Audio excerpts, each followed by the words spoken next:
There is a small laminated card taped just above the driver's partition on bus number 417 of the Caldwell City Transit Route 14 fleet. It is not an official card. Nobody from the transit authority issued it.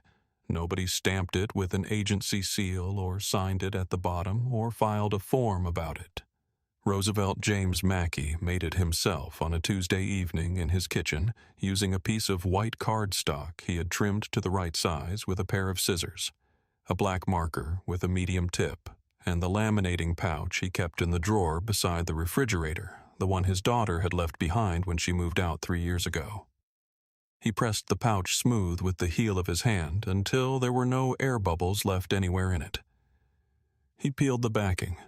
The next morning he taped the card to the partition before his first run of the day in the exact spot where he could see it without turning his head fully away from the road. It says Route 14. Beneath that, in the same neat block lettering measured, and even it says 19 years. He put it there when he hit his 19th year on that specific route, not when he hit his 20th. Not to mark a round number or wait for a milestone that looked better on a certificate. He put it there on the exact day because 19 years on a single route in a city transit system is not a number you sit and wait on. It is a number you acknowledge on the day it arrives because you earned it on every one of those days, and every one of those days deserves the acknowledgement. Roosevelt. James Mackey is 57 years old. He has been driving for Caldwell City Transit for 22 years. For 19 of those 22 years, he has driven Route 14. Before Route 14, he drove 2 other routes briefly while he learned the system, while he felt out the rhythms of the city from behind the wheel of a 40-foot vehicle. He drove those routes well. He did not drive them the way you drive something that is yours. Route 14 was the one. He knew it by the 3rd week. He knew it by the way the light came through the windows in the morning on Meridian Avenue, the particular angle of it in autumn, the way it lit the whole right side of the bus in a color between gold and amber that lasted for about 20 minutes and then shifted and was gone. He knew it by the stop at the corner of 8th and Calloway, which always had the same cluster of women waiting no matter how early or how late the bus was running. Women who had been riding this route since before Roosevelt had driven it and would be riding it long after. He knew it by the air near the county hospital stop, which smelled different from the rest of the route cleaner, or maybe just more purposeful. And he knew it by something less definable than any of those things, which is the feeling a person gets when they are in the place they are supposed to be doing the thing they are supposed to do, and every detail of the work confirms it. People on Route 14 call him Mr. Mack. Not all of them. Some of the newer riders call him Sir or Driver, or just knock on the partition when they want to ask him something. But the people who have ridden this route for more than a few months know him. They know his face in the rearview mirror above the dash, the particular angle of his chin when he is watching traffic, the slight nod he gives when someone boards who he recognizes. They know that if they are 20 feet from the bus stop and they are running, they do not need to run as hard as they think they do because Mr. Mack sees them. He sees them, and he will not pull away until they make it, and he will not make them feel like a burden when they board breathing hard. He will simply close the door and pull back into traffic because that is the job, and the person doing the job has decided a long time ago that the job is about the people, not the schedule. He does not make announcements about this policy. He does not explain it to new riders who might wonder why the bus is paused for an extra 7 or 8 seconds past the scheduled departure time. He just waits. He watches the mirror. He watches the person close the distance between themselves and the door, watches them grab the rail and pull themselves up, and he nods, and he closes the door, and he drives. There is no ceremony to it. There is no acknowledgement that a small grace has been extended. It is just the job done the way he believes the job should be done, He has been doing this for so long that the route has become something closer to a relationship than a professional assignment. He knows where the road dips at the intersection of Meridian and 3rd, the shallow hollow that sends a rattle through the undercarriage if you take it too fast at certain speeds. He knows which stretches run slow in rain because of runoff pooling in the left lane. He knows which stops flood when the drains back up in winter, which ones get icy first in the cold, which ones have overhead obstructions that limit visibility. He knows which elderly passengers will need the extra moment at the curb before they step down from the first step to the sidewalk. He knows which children will dart from between parked cars near the school blocks. He carries all of this the way a person carries the layout of a house they grew up in, not as a list of things to recall, but as the shape of the world they move through every day, automatic and complete. On the morning of this Wednesday in January, Roosevelt starts his run at 6:53 from the Central Transit Depot on Archer Street. The sky is the color of old pewter low clouds that seal the city in a flat gray that is not quite rain and not quite clearing. He drinks half a cup of coffee at the depot before he boards the way he does every morning from the same paper cup from the same pot that Gerald the dispatcher puts on before anyone else arrives. Gerald is always there before anyone else. Roosevelt has never asked him why.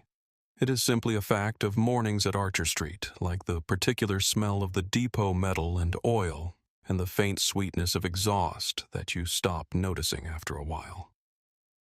Roosevelt nods to Gerald. Gerald nods back. This exchange has taken place with no variation for the better part of a decade. Roosevelt boards bus 417. He stows his bag in the compartment behind the seat. He ties his shoes before he gets in the seat because it is easier to tie them standing left first, then right, double loop on each. The habit of so many years that his hands do it without his attention. He sits down and he checks the mirrors before he starts the engine. Left exterior, right exterior, interior. He checks them again once the engine is running.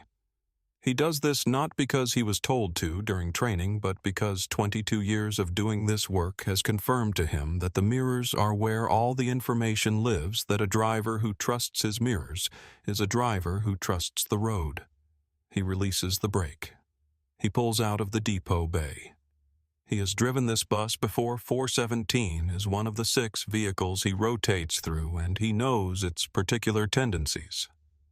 The way you know the tendencies of anything you have spent enough time with.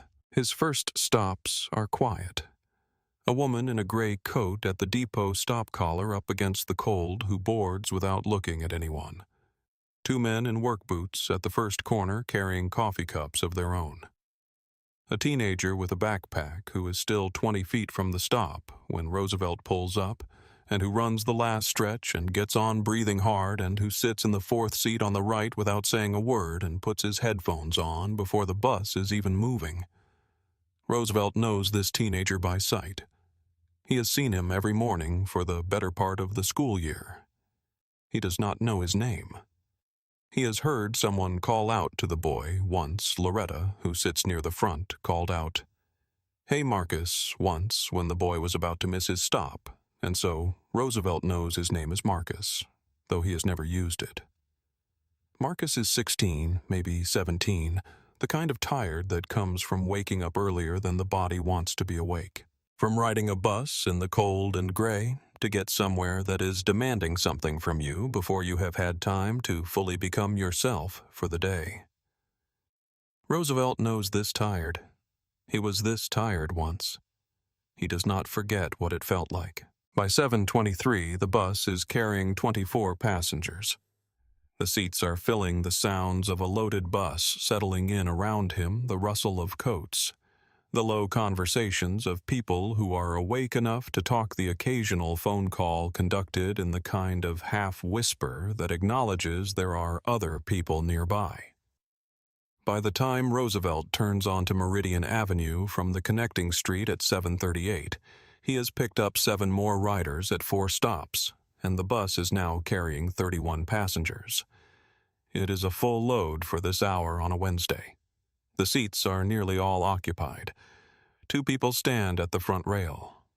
The air inside smells like coffee thermos lids and the particular warm dampness of people in winter coats sharing a closed space that the heating system is managing adequately but not generously. Roosevelt knows most of these 31 passengers, not all of them by name, some by face and stop, some by the details that accrue over years of seeing a person in the same place at the same hour, the color of their coat, the bag they carry, whether they read a phone or stare out the window or talk to whoever is next to them.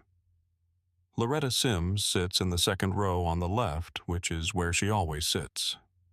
Loretta is 58 years old. She is an administrator at the county hospital, which Roosevelt knows because she once mentioned it in one of their morning exchanges, the brief kind that happen when the route is ahead of schedule and there is room for a sentence or two. She boards at 9th every morning. She always has a travel mug in her left hand and a canvas tote bag on her right shoulder, and she and Roosevelt exchange a nod when she boards. On the mornings when the route is running a little early, she sometimes says something small, a comment about the weather, something she heard a brief observation about the city as she has moved through it that morning. On the mornings when the route is running behind, she says nothing, because she is a professional, and she understands that behind-schedule mornings are not mornings for small talk. Thomas Reeve sits in the front-facing seat on the right side just behind the partition. Thomas is 71 years old. He is retired from a career in facilities management at the school district. He has mentioned this in the way that retired people sometimes mention what they used to do when they are figuring out how to identify themselves now that the career is behind them. He rides the bus most weekday mornings. Sometimes he goes to the library. Sometimes he takes the route all the way to the other end of the line and then rides it back just to be in motion, just to be somewhere that is not the apartment. He walks with a cane on some mornings depending on how the knee woke up. Roosevelt knows this pattern. He knows it because 3 years ago, on a cold morning, not unlike this one, he saw Thomas coming down the block on Calloway with the cane still most of a block away when the light changed and the scheduled departure time had already passed. Roosevelt waited. He held the bus at that stop for 4 extra minutes. Not 90 seconds, not 2 minutes, 4 full minutes while Thomas covered the distance at the only pace the knee allowed. He released the brake only when Thomas's hand was on the rail and he was on the first step. Not one passenger said a word about the wait. Not one of them sighed loudly or looked at their watch in a way meant to be seen. They just waited because Thomas was getting on the bus and the bus was going to wait for him. There is a young mother who boards most mornings at the stop near the elementary school on Meridian. She has a stroller always the same collapsible model with the green handle. Roosevelt has helped her fold the stroller and secure it in the accessibility bay for 3 years. He does not remember the first time they did it together. That first time is gone the way the first time of anything routine is gone, replaced by the routine itself. Now they do it without either of them needing to say much. He takes the end, she lifts the frame, they fold it together in one practiced movement, and it goes into the bay. Her son, he is about 3 now, maybe a little older, sits in his mother's lap for the ride, and looks out the window with the total absorption of a small child watching a city go by. At 7:42 in the morning, Roosevelt is on the school block. He is always a little slower through this stretch. The school at Meridian and 5th has a drop-off zone that generates foot traffic even on the far side of the building, and children near schools are reason enough to slow down without needing a specific reason. He sees the dog before it is fully in the street. It is a medium-sized dog, brown, with the look of a dog that spends time outdoors, not feral, not thin, just a neighborhood dog that belongs somewhere nearby and has come from between 2 parked cars into the roadway. It enters the lane ahead of him and it stops, and it looks at the bus with the calm, slightly perplexed expression that dogs give to things that are large and loud and not immediately threatening. Roosevelt puts the brakes on gently. The bus slows to a stop. The deceleration is smooth, no lurch, no emergency braking, just a controlled reduction in speed. He gives 2 short taps on the horn, not aggressive, just the kind of signal that says, "I am here, move along." The dog looks at the horn. It tilts its head in the way dogs tilt their heads. Then it trots back toward the sidewalk and disappears between the parked cars. The entire encounter takes 4 seconds. Roosevelt releases the brake. The bus moves forward again. He pulls to the stop at Meridian and 5th, opens the door, lets a woman with a grocery bag board, closes the door, and continues the route. He is thinking, in the moment he accelerates away from the stop, that the dog had the look of a dog that has a name and a person somewhere on that block who would spend the next 10 minutes calling for it. He is not thinking about how a 4-second stop for a dog on a school block might look to someone who did not see the dog. He is not thinking about a payphone on the corner of Meridian and 4th. The flashing lights appear in his rear mirror at 7:42 and 50 seconds. Blue and white, the particular rhythm of a patrol vehicle. Roosevelt sees them, and he runs through the sequence he has been trained on and has internalized signal check mirrors identify a safe position at the curb brake smoothly. Do not make sudden movements. He does all of it without panic. His hands are steady on the wheel. His breathing is controlled. He pulls the bus to the curb on Meridian Avenue just past the 5th Street intersection and sets the parking brake and engages the hazard lights. He tells himself there is probably a mechanical concern someone called in from the depot. He tells himself it could be a traffic coordination matter, some incident ahead on the route that requires the bus to hold position. He tells himself there is probably a routine explanation. He tells himself this while knowing somewhere below the level of the telling that a police vehicle with lights on behind a city transit bus at 7:42 in the morning on a Wednesday is rarely about something routine. He thinks about the laminated card above the partition. Route 14, 19 years. He does not look at it now. He looks in the mirrors at the patrol vehicle behind him, and he waits. Officer Neil Braddock is 33 years old. He is 4 years into his posting in this district. He carries himself with the particular confidence of a man who has not yet been required to distinguish between confidence and certainty, who has not yet been in a situation where those 2 things came apart, and he had to figure out which one he actually had. He steps out of the patrol vehicle and he walks to the bus door in a way that is already making a statement. The walk is deliberate and square-shouldered, the kind of walk that moves through space as if the space has been assigned to it. The morning air is cold and flat, and there is no wind. The sounds of the street are clear and close, a car passing on a parallel road.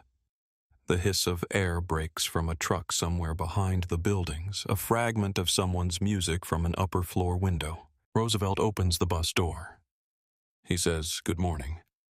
He says it the way he says good morning to every person who boards every day, not with warmth performed for an audience, but with the genuine neutrality of a man who has decided to greet people decently, regardless of what they are going to do next. Braddock does not return the greeting. He says he received a report of a bus driver operating erratically on Meridian Avenue and that he needs Roosevelt to exit the vehicle. Inside Roosevelt's chest, there is a familiar dropping sensation. Not surprise exactly, not quite dread. Something that lives in the register between them, something that people who have moved through the world in a body like Roosevelt's body for 57 years learn to recognize early and file carefully. He steps down from the bus. The January air hits him as he steps onto the sidewalk. He can feel the cold through his transit authority jacket, through the fabric over his arms, through the collar. He is aware of the 31 passengers behind him visible through the bus windows.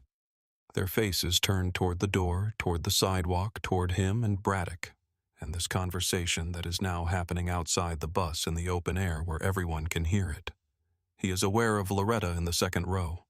He is aware of Thomas in the front-facing seat. He is aware of Marcus in the fourth seat on the right, whose headphones are still on, who does not yet know what is happening. He thinks about the laminated card above the partition. He does not turn to look at it. He keeps his face forward and his shoulders back, and he stands on the sidewalk of Meridian Avenue, and he waits for what comes next. Braddock asks for his license and his transit authority ID. Roosevelt produces both. His movements are deliberate and unhurried. He has had these cards in the same pockets for 22 years. They are exactly where they always are. He holds them out. Braddock takes them. Braddock holds them the way a person holds something they have already decided they are going to find something wrong with, turning them slightly, reading them, giving them more time than the reading requires. Roosevelt watches him read, and he keeps his face neutral. He thinks about his mother briefly, the way you think about a person who is no longer living when a moment calls on something they gave you. His mother told him when he was young that how a person holds themselves when they are being treated badly is the truest thing about them. He thought he understood her when she said it. He understands her better now. Braddock looks up from the cards. He says he is going to need Roosevelt to understand that operating a city vehicle erratically is a criminal matter. The word arrives on Meridian Avenue on a Wednesday morning in January like something dropped from a height. Roosevelt hears it. The passengers behind him hear it because the bus door is still open, and Braddock has made no effort to lower his voice. Criminal. Roosevelt James Mackey, 57 years old, 22 years with Caldwell City Transit. 19 years on Route 14. Not a single performance flag in his entire career has been called a criminal on the sidewalk of a street he has driven nearly every working day for 19 years in front of the people who trusted him to move them safely from one part of their morning to another.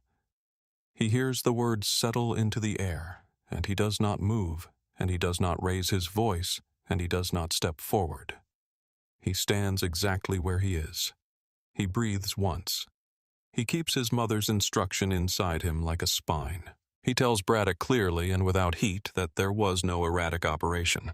He tells Braddock that he slowed the bus near the school block at Meridian and 5th because a dog had entered the roadway, that he stopped for approximately 4 seconds, that the dog returned to the sidewalk, and that he proceeded with the route. Braddock says that is not what the report indicates. Roosevelt asks still quietly what the report indicates. Braddock says the report describes the bus slowing and stopping erratically at multiple points on Meridian Avenue. He asks Roosevelt if he has had any prior incidents on record with Caldwell City Transit. Roosevelt says no. Braddock looks at him with an expression that is not quite skepticism and not quite hostility. It is the expression of a man who has decided before the conversation started what he believes and is now conducting the conversation from inside that belief. He looks back at Roosevelt's license and transit ID. There is a moment, a brief one, when the face behind the transit ID and the face in front of him seem to cause him a small conflict. The document is clean, the record visible in the ID number's length, the lack of endorsement flags. He seems to soften fractionally for approximately 2 seconds. Then the softening closes again. He asks Roosevelt again about prior incidents. This time he specifies on record, as if the first answer Roosevelt gave might have been about something informal. Roosevelt says again in the same voice at the same register that there are no prior incidents. He says his record with Caldwell City Transit is available through the Transit Authority office and has been clean for 22 years. He says this not as a challenge but as a fact. Braddock says he will need to verify that before Roosevelt can reboard the vehicle. Inside the bus, through the open door, the passengers are watching. Marcus has taken his headphones off. He has pulled himself forward in the 4th seat, and he is looking through the gap between the front seats at the sidewalk at Roosevelt at the officer in front of him. His expression has the particular focus of a 16-year-old who is watching something that his instincts recognize as wrong before his mind has put the exact shape of the wrongness into words. Thomas Reeve is sitting with his cane held in both hands across his knees, looking at the scene through the bus window with the stillness of a man who has been alive long enough to know what this is when he sees it. Loretta's travel mug is in her lap. She is not looking out the window. She is looking at the open door. She is listening. Then Loretta Sims stands up. She does not say anything first. She does not announce herself.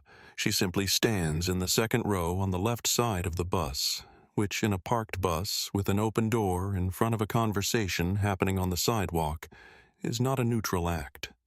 She moves down the aisle toward the door with the same deliberateness she brings to everything, unhurried, certain no drama in it. She steps off the bus and onto the sidewalk, and she positions herself behind Roosevelt and to his left. She looks at Braddock. She does not cross her arms. She does not raise her chin. She simply stands there, and her standing there is the beginning of something. Thomas Reeves sees Loretta stand. He watches her step off the bus. He sits for a moment, not hesitating out of uncertainty, but absorbing what he is seeing the way a person who has lived 71 years absorbs a moment and decides what it calls for. Then he picks up his cane and he stands. He is careful. Getting up the knee requires care on cold mornings. He walks to the door and down the bus steps one at a time, and he stands beside Loretta on the sidewalk of Meridian Avenue. And then, as if something has been understood without being said, the rest of them begin to move. Not in a rush, not as a crowd that has been directed. One person, then another, then two together, then three more from the back seats. The man in the work boots who boards at the first corner every morning folds his newspaper carefully and stands and joins the line forming on the sidewalk. A woman from the middle of the bus, who Roosevelt knows by face but not by name, steps off and stands next to him. The young mother unfolds the stroller. The mechanism clicks the familiar sound, and she lifts it carefully down the bus steps and stands it on the sidewalk beside her and stands next to the stroller. Marcus, 16 years old. Fourth seat on the right, headphones around his neck, now gets up from his seat and walks to the door and steps down onto the sidewalk and stands at the back of the line, his backpack still on. His face doing the particular thing that the face of a 16-year-old does when he has made a decision that feels more serious than anything he has been in before, and he is not certain what happens next. But he is standing there anyway. 31 passengers on the sidewalk of Meridian Avenue in January. Not one of them was asked to be there. Not one of them received a signal or a request or a plan. What they received was the word criminal spoken through an open bus door on a public street by a man with authority applied to a person they had been riding next to in the ordinary mornings of their lives, and one by one, they decided they were not going to stay in their seats while it happened. Braddock watches this happen. His expression shifts as it develops. The first person stepping off is one thing manageable, a concerned passenger. By the fifth person, it is something else. By the time all 31 are on the sidewalk, it is something he has no prepared response for. He is holding Roosevelt's cards. He has 31 people standing on the sidewalk of Meridian Avenue in the cold, their breath visible in the January air, looking at him, and not one of them was asked to stand there. He adjusts his position. His shoulders tighten in a way that is slightly more visible than he probably intends. He moves to position himself between Roosevelt and the open bus door. The movement is physical and deliberate, a body in a space claiming the space. He tells Roosevelt again that he cannot reboard the vehicle until the investigation is complete. Roosevelt says in the same voice he has used throughout that there are 31 passengers who need to reach their stops and that the route is now running significantly behind schedule. Braddock says the route will wait. Roosevelt stands there. He thinks about the 31 people behind him. He thinks about Loretta, whose travel mug is going cold in the January air, who has rounds at the hospital this morning, who rode this bus for 6 years without ever once being inconvenienced by it. He thinks about Thomas, who is 71 years old and standing on a sidewalk in cold weather he had not planned for today. He thinks about the young mother and the stroller and the child who is probably getting cold in the stroller seat. He thinks about Marcus, who is going to be late to school and will have to explain it to someone, and the explanation will be accurate and will sound exactly like something that should not have happened to anyone. Loretta speaks. She addresses Braddock directly without introduction, without establishing her right to speak, because she does not believe she needs to establish it. She tells him that she has ridden this bus every weekday morning for 6 years. She tells him that in 6 years, she has never once seen this driver operate this vehicle in a way that was anything other than careful and professional. She tells him she is an administrator at the county hospital, and that she knows what it looks like when a professional is being treated as guilty before a single fact has been established. Braddock tells her this is an official police investigation and asks her to step back. Loretta stays exactly where she is. She is already behind Roosevelt. She has not stepped anywhere. She was not entitled to step. She stays there, and she says nothing more, and her stillness is its own kind of answer.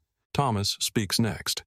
He speaks at the pace of a man of 71 who has decided the words matter and wants them to land the way they are intended. He tells Braddock that 3 years ago, on a cold morning when his knee was at its worst, he was still a full block from the stop on Calloway Street when the bus was scheduled to pull away.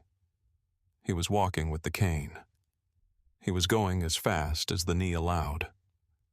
He tells Braddock that Roosevelt Mackey held that bus at the stop for 4 extra minutes, 4 minutes beyond the scheduled departure, and waited for him to get there. Thomas says he is not telling this story to delay a police investigation. He is telling it because he believes a man should know who he is standing in front of before he decides what kind of investigation it is. Braddock tells Thomas the same thing he told Loretta. Official investigation. Step back. Thomas says mildly that he is standing on a public sidewalk and that he will stand where he likes. The man in the work boots speaks. He says he was sitting in the 3rd seat near the front and he saw the dog. He says there was a brown dog that came out from between the parked cars and stopped in the road in front of the bus, and Mr. Mack slowed the bus and tapped the horn, and the dog went back to the sidewalk, and the whole thing took maybe 4 seconds. He says he did not understand what was happening when the lights came on behind them until he heard the word criminal on the sidewalk, and then he understood. A woman from the middle of the group Roosevelt knows her face has never needed her name says she saw it too.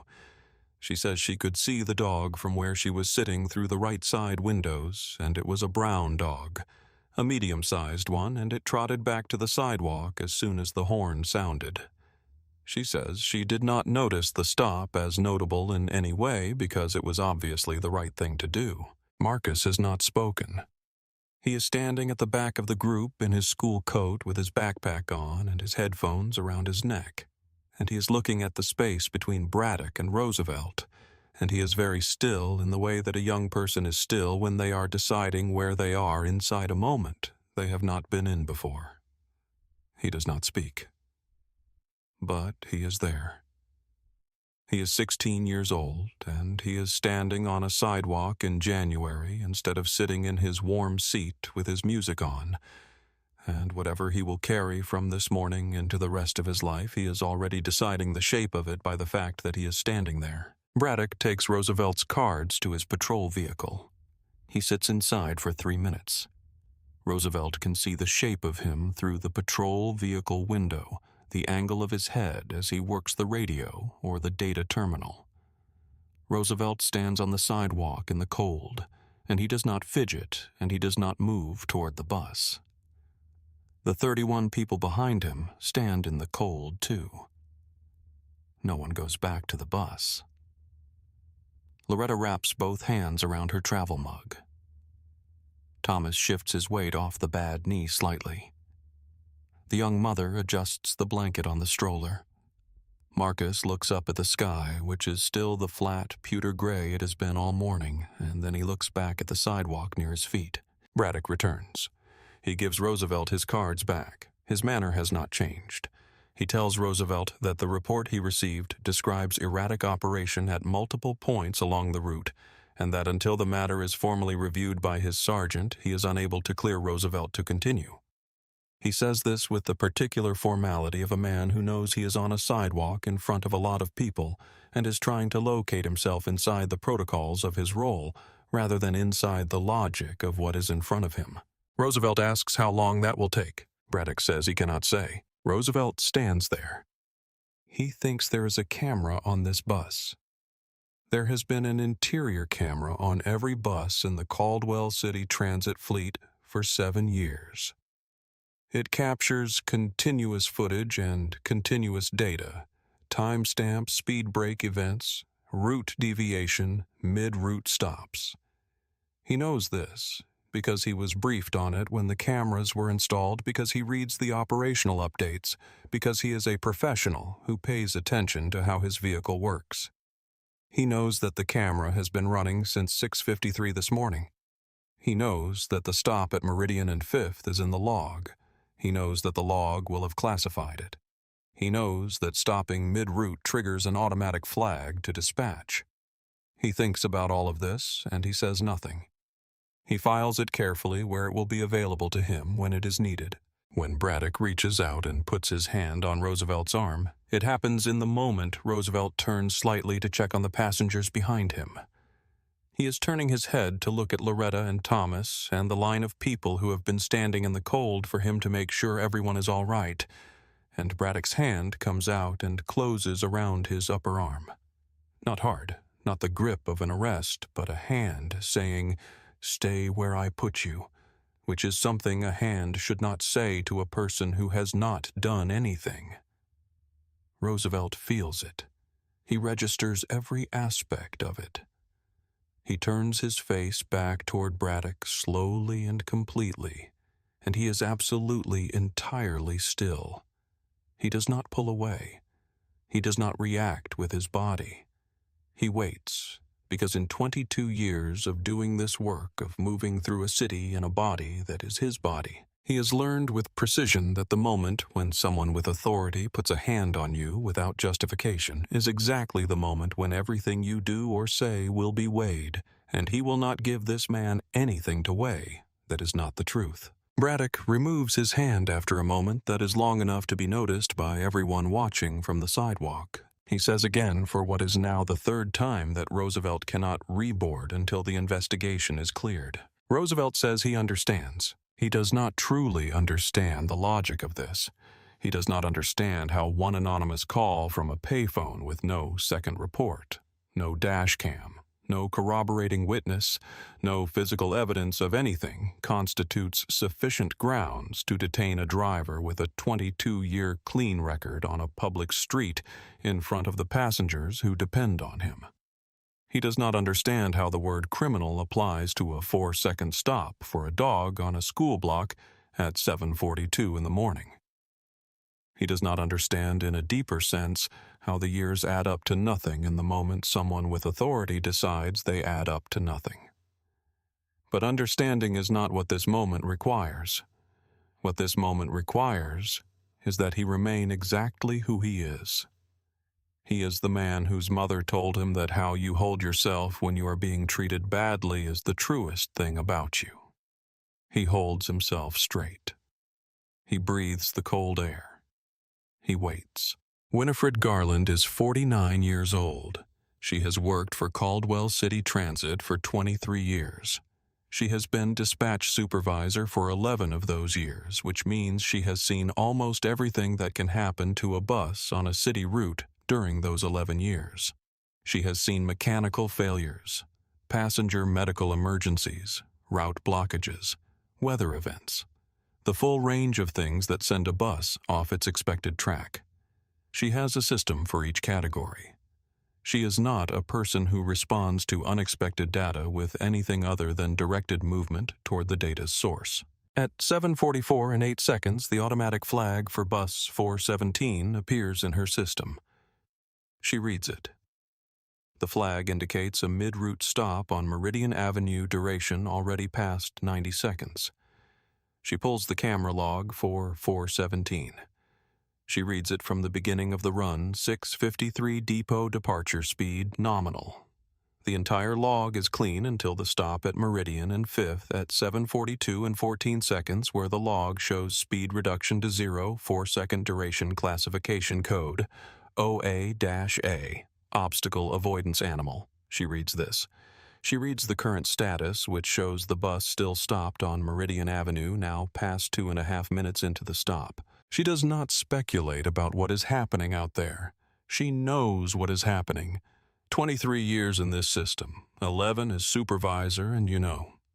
She tells the deputy supervisor to cover the board. She takes her tablet. She puts the camera log on the tablet screen. She signs out a transit authority vehicle from the depot lot, not the fastest vehicle, but the one she can get keys for in the next 45 seconds, which is the one she takes. She is on Meridian Avenue in 11 minutes and 40 seconds from the moment the flag appeared on her screen. She parks behind the patrol vehicle.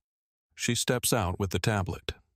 She is wearing her transit authority supervisor jacket, and she does not hurry because a supervisor who hurries onto a scene signals emergency before she has assessed what the scene is, and she has assessed what the scene is from the camera log. She looks at Roosevelt first. She asks him if he is all right. He says yes. His voice is the same as it has been for the last 19 and a half minutes. The same register, the same steadiness, the same voice he uses when he tells a passenger the next stop, or thanks someone for waiting, or holds a door for a stroller. Winifred hears this, and she registers it, and she turns to Braddock. She tells Braddock who she is. She tells him she received an automatic flag on bus 417 at 7:44, and that she is here to understand the basis for the mid-route stop. She says this without asking if it is all right, without requesting permission to be part of the conversation, because she is the dispatch supervisor for the vehicle currently stopped on Meridian Avenue, and she does not need permission. Braddock tells her he received a report of erratic operation. She asks him who made the report. He says it was anonymous. She says she would like to see the report documentation. He does not immediately produce it, which is information. She opens the tablet. She turns it toward Braddock and she says, "This is the interior camera log for bus 417. Route 14 run, beginning at 6:53 this morning." She reads aloud from the log clearly and at a pace designed for comprehension, the timestamp, 7:42 and 14 seconds, the location, Meridian Avenue at the 5th Street intersection, the speed reading 0, the duration, 4 seconds, the system classification, OA-A obstacle, avoidance animal.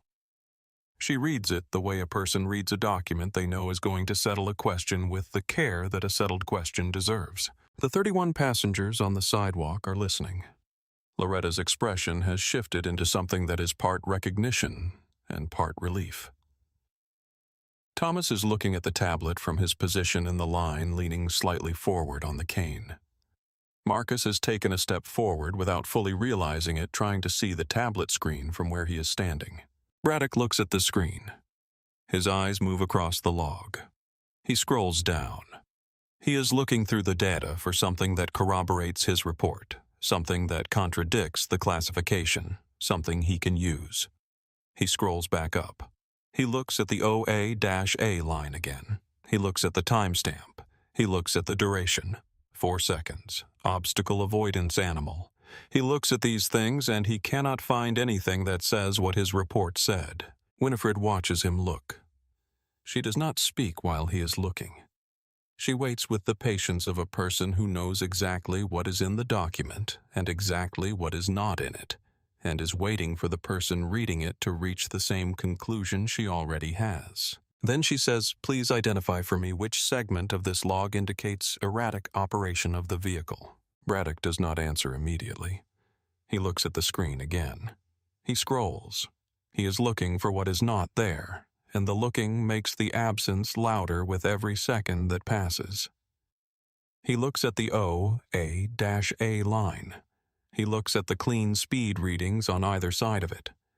He looks at the timestamp. There is nothing in this log that says erratic operation. There is nothing in this log that says anything other than a driver on a school block who saw a dog in the road and stopped for 4 seconds and drove on. The camera said so. The system classified it. The classification code requires no human input. It is generated automatically by the onboard sensor package and the vehicle's own data systems. It says what it says because that is what happened. Braddock cannot identify a segment. The silence that comes after this is 5 seconds long. The hazard lights on bus 417 tick in their orange rhythm. A car passes on the cross street. The sound of it fades. The cold holds. Somewhere behind the row of parked cars, a dog, possibly the same brown dog, Possibly a different one entirely barks once and is quiet. Winifred closes the tablet. She does not make a production of it. She simply closes it the way you close a book when the relevant passage has been found and read, and its meaning is no longer in question. She holds the tablet at her side. She looks at Braddock for a moment. She says the camera log for this vehicle shows no record of erratic operation at any point during this run. The stop at Meridian and 5th is classified as obstacle avoidance animal duration 4 seconds, which is a standard and appropriate response to an animal in the roadway. Mr. Mackey's record with Caldwell City Transit is 22 years without a performance flag. The anonymous report that produced this stop has no corroborating documentation. No second call, no dash cam, no additional witness reports. Nothing. She will be formally on record as present at this stop, and everything that has occurred on this sidewalk is documented. Then she looks at Roosevelt James Mackey and she says, "Mr. Mackey, your bus is running behind. You can go." Roosevelt. James Mackey does not say anything for a moment. He breathes the cold air of Meridian Avenue in January. He looks at Winifred. He looks at the 31 people behind him, Loretta, whose travel mug is at her side. Thomas, whose hands are resting on the cane. Marcus, who has stopped pretending he cannot see the tablet screen. The young mother, the man in the work boots, the woman who saw the brown dog, and all the others, every one of them who stepped off this bus, because something in them recognized what was being done, and they refused to let it happen in an empty room. He looks at them. He does not say anything to them. What would he say? What words would be adequate? They did not do what they did because they wanted to be thanked. They did it because it was the thing to do. He looks at the laminated card through the bus window. Route 14, 19 years. He pressed that card smooth with the heel of his hand on a Tuesday evening and taped it above the partition before a Wednesday morning run, and here he is again on a Wednesday morning on Meridian Avenue looking at it from the outside. He boards his bus. He takes the steps one at a time. He settles into the driver's seat. He releases the parking brake. He checks the mirrors, left exterior, right exterior, interior. The passengers are filing back through the door behind him, the rustle and shuffle of 31 people returning to their places. He hears the stroller being folded and placed in the bay. He hears Thomas's careful steps on the stairs and the particular sound his cane makes on the bus floor. He hears Marcus sit down in the 4th seat. He hears last of all the door close. He does not look at Braddock. He puts the bus in gear. He pulls away from the curb on Meridian Avenue at 8:02 in the morning, 20 minutes behind schedule, and he drives. What happens inside that bus in the first minute after it pulls away from the curb on Meridian Avenue is the kind of silence that has something in it. Not emptiness. Not the absence of things to say. The presence of too many things to say, which sometimes produces the same outward quiet, but is entirely different inside. The sounds return to the bus the way ordinary sounds return when the extraordinary thing has passed. The engine, the tires, the small creaks of the frame on the road. The light through the windows is the same pewter gray, the same low clouds, the same city going about the business of a Wednesday morning. At the next stop, when Roosevelt opens the door to let 2 passengers board, Loretta walks to the front of the bus. She pulls a notepad and a pen from her canvas tote, the kind of small notepad she carries for work, for the things that need writing down in the middle of a busy day. She writes something on the top sheet. She tears it out carefully. She tucks it through the gap in the driver's partition. Roosevelt glances at it when the door closes and the bus is moving again. It says in Loretta's handwriting, 6 years on this bus, and I have never once been late because of you. Today doesn't count. He keeps it. He does not know yet where he will put it. He knows he is keeping it. Thomas Reeve watches a Meridian Avenue go past through the window of the front-facing seat. He thinks about the morning 3 years ago when the knee was at its worst and the bus waited at Calloway, and he climbed aboard and said thank you, and Roosevelt nodded and pulled back into traffic without making it into anything more than it was. He thinks that this is what decent looks like when it does not need an audience, when there is no reward for it, and no one watching except the person receiving it and the person giving it. He does not say this out loud. He watches Meridian Avenue. Marcus puts his headphones back on, but before the music starts, he sits in the fourth seat and he looks at the back of Roosevelt's head, and he looks through the partition at the laminated card. Route 14, 19 years. He sits with those words for a moment that stretches a little longer than he expects. Then the music starts. The formal process that follows the stop on Meridian Avenue is not a dramatic event. It does not announce itself. It moves through channels, the way institutional consequences move. Paperwork, review documentation meetings that happen without the people most affected by them in the room. The anonymous call that generated the initial report is traced to a payphone at Meridian and 4th. There is no second call. There is no dash cam footage from any nearby vehicle or business camera that shows erratic operation. There are 31 passenger statements, all corroborating the dog, the 4-second stop, the horn, the dog returning to the sidewalk. There is Winifred Garland's on-site account. There is the camera log from bus 417 with its OA-A classification and its 4-second duration and its timestamp that matches exactly what Roosevelt described.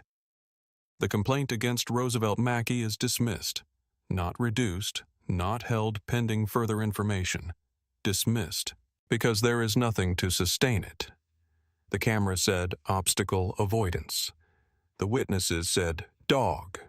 The log said 4 seconds. There is simply nothing there. What there is, once someone in the Transit Authority's legal department and the police department's internal review unit starts looking at the broader record, is a pattern. Braddock's stop history over the previous 18 months, 11 stops. 9 of those 11 involved drivers or pedestrians of color. The documentation for each stop exists. The rationale for each stop is logged. When the 11 stops are laid side by side, something becomes visible that is not visible in any single one of them. A formal pattern review is opened. This is not the end of something. It is the beginning of a slower, more thorough accounting, the kind that does not happen on a sidewalk in the cold in 20 minutes, but the kind that once opened follows a record wherever it goes. Braddock is placed on administrative review while the inquiry is ongoing. He does not appear again on Meridian Avenue. Whether that is a result of the review or of some other calculation is not something Roosevelt knows or asks about. It is not his business. His business is Route 14. Roosevelt does not tell the story to other drivers at the depot in the way that people tell stories they want to have told. He gives the formal statements the Transit Authority requires, and he gives them completely, and he does not embellish them. Some of the other drivers hear versions of what happened from other sources, the way things always circulate in a depot. He nods when they mention it. He does not expand.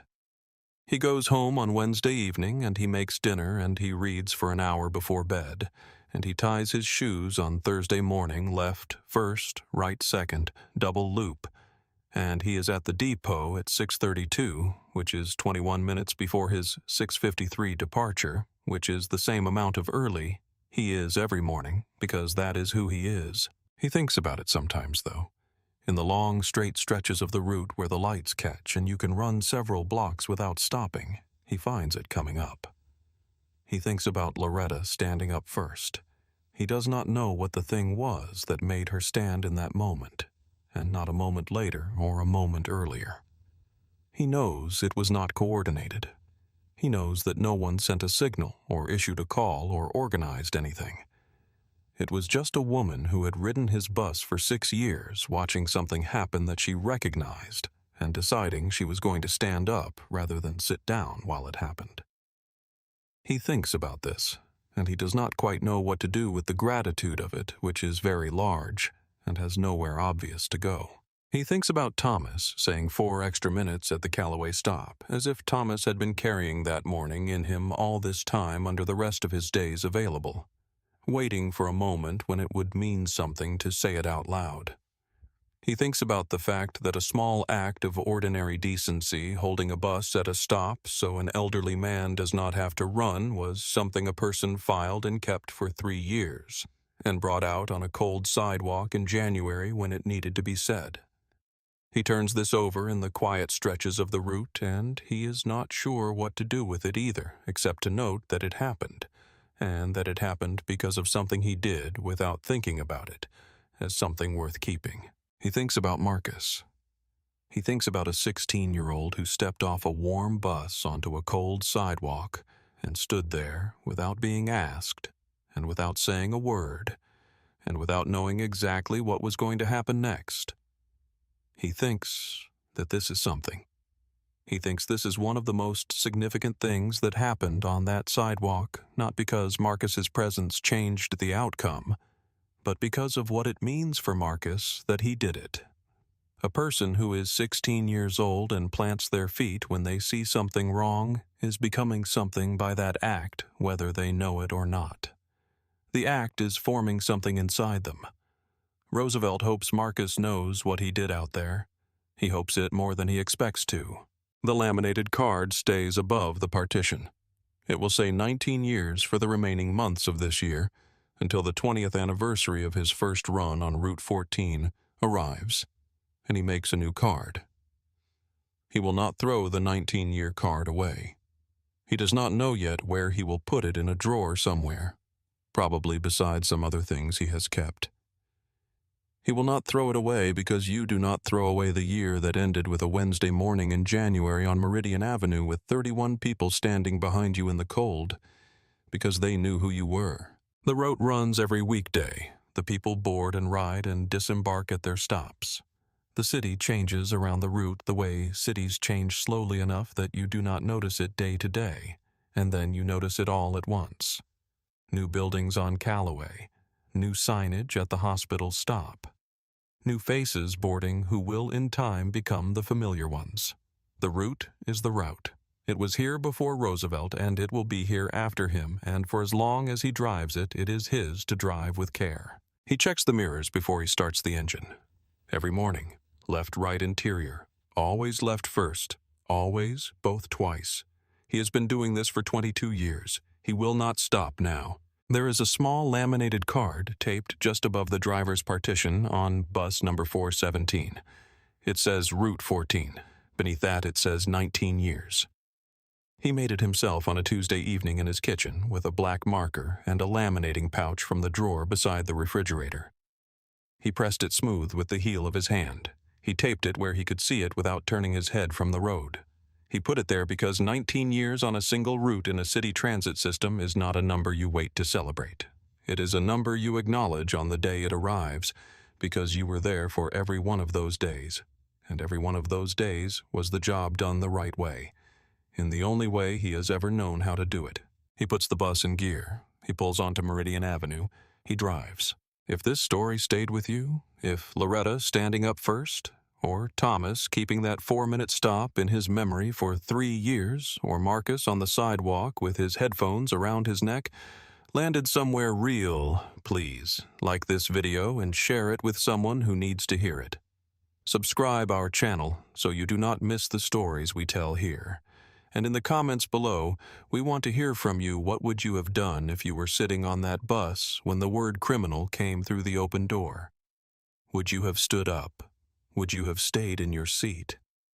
We read every single thing you write down there, and your voice is part of this.